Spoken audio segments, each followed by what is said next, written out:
Bonsoir. Merci d'être avec nous ce soir sur le plateau de BFM Lyon. Vous êtes le maire de Meyzieux, candidat à la métropole sur la circonscription Rhône-Amont. Alors le second tour, on le sait, c'est dimanche. Votre liste est arrivée en tête au premier tour avec 5 points d'avance sur celle d'Hélène Geoffroy. Dans quel état d'esprit vous vous trouvez à 3 jours maintenant de ce scrutin et d'une campagne finalement qui restera inédite ?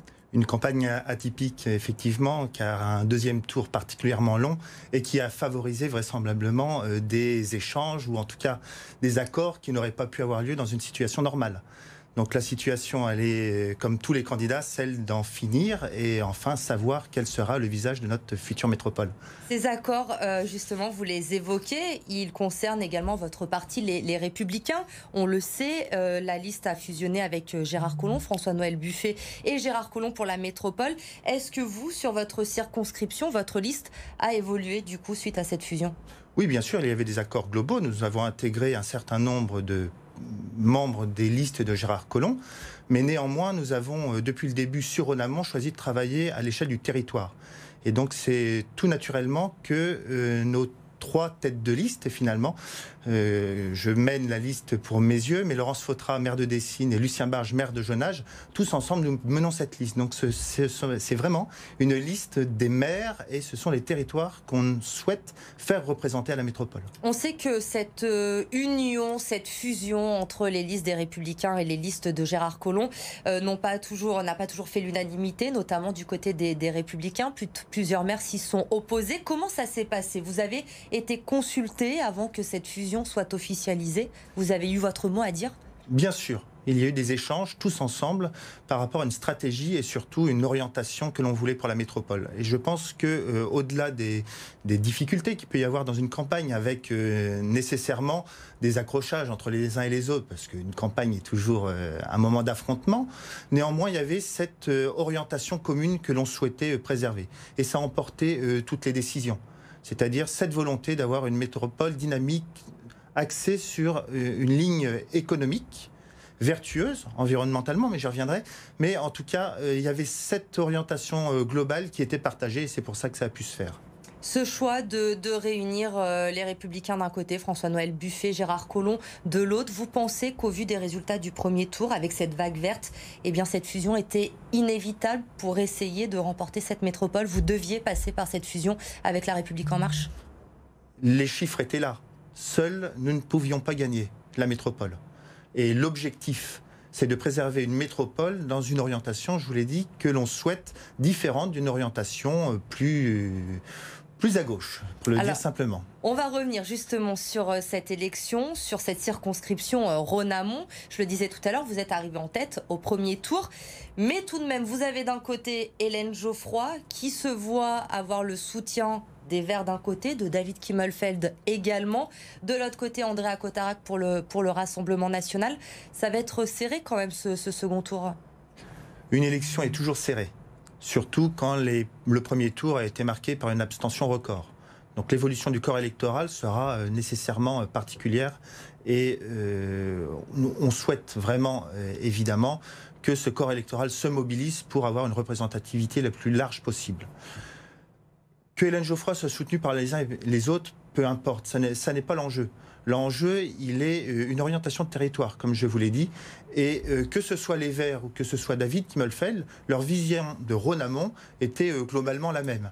Donc, au-delà des partis politiques, c'est bien cette vision de territoire. Et c'est pour ça qu'il n'est pas incohérent que Hélène Geoffroy, ministre de François Hollande, dans l'exécutif de David Kimmelfeld, avant dans l'exécutif de Gérard Collomb, mais très typé Parti socialiste, et toujours affichant l'étiquette socialiste, ça ne paraît pas incohérent, sur une liste qui soit gauche, soit très à gauche, soit plutôt accompagnée. Parce que, à la fois, et les Verts et David Kimmelfeld souhaite pouvoir profiter du vote d'Hélène Geoffroy, donc c'est plutôt opportuniste. On va parler dans un instant justement de votre vision de ce territoire, de Rhône-Amont. D'abord, est-ce que vous craignez, vous l'avez évoqué, l'abstention au premier tour, c'est elle qui a été la grande gagnante. Est-ce que vous craignez que pour ce second tour, les communes qui ont déjà élu leur maire notamment voient un taux d'abstention pour les métropolitaines assez élevé? Évidemment, c'est une vraie crainte. Néanmoins, la mobilisation s'est faite sur l'absolue nécessité de comprendre que la métropole était l'échelon essentiel des investissements et d'orientation de nos territoires. Donc ce message a été passé et je pense sincèrement qu'il a été entendu.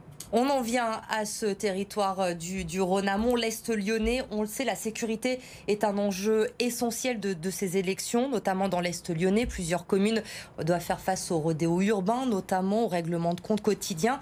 David Kimmelfeld s'est prononcé pour une police métropolitaine. Il y a quelques jours, François-Noël Buffet lui disait que c'était beaucoup trop coûteux.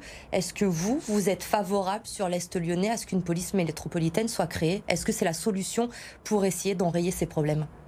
Alors, il n'y a pas que des problèmes de sécurité dans Rhône amont. D'ailleurs, il n'y a pas beaucoup de problèmes. Et d'ailleurs, notre trait d'union, c'est avant tout le Grand Parc Miribel-Jonage et les espaces naturels, avant toute chose.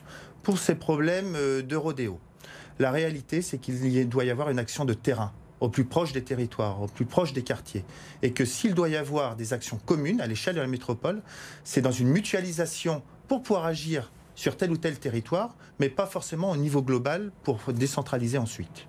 Donc une police métropolitaine, oui ou non? Une mutualisation des polices sur les territoires, oui. On va parler d'écologie également, évidemment, c'est un enjeu important de cette campagne. On en a parlé, de la mobilité également. Qu'en est-il pour l'Est lyonnais, justement? Est-ce que vous militez, vous, pour la création notamment de nouvelles lignes qui desserviraient l'Est lyonnais? Bien sûr, je milite depuis le début parce que vous savez que je suis vice-président du Citral. Et donc, à ce titre, je défends depuis toujours un meilleur développement d'une mobilité décarbonée, évidemment, mais qui soit compatible avec les nouveaux enjeux. C'est-à-dire pas forcément un développement en étoile vers le centre de Lyon, mais aussi des mobilités plus délocalisées autour des différentes communes.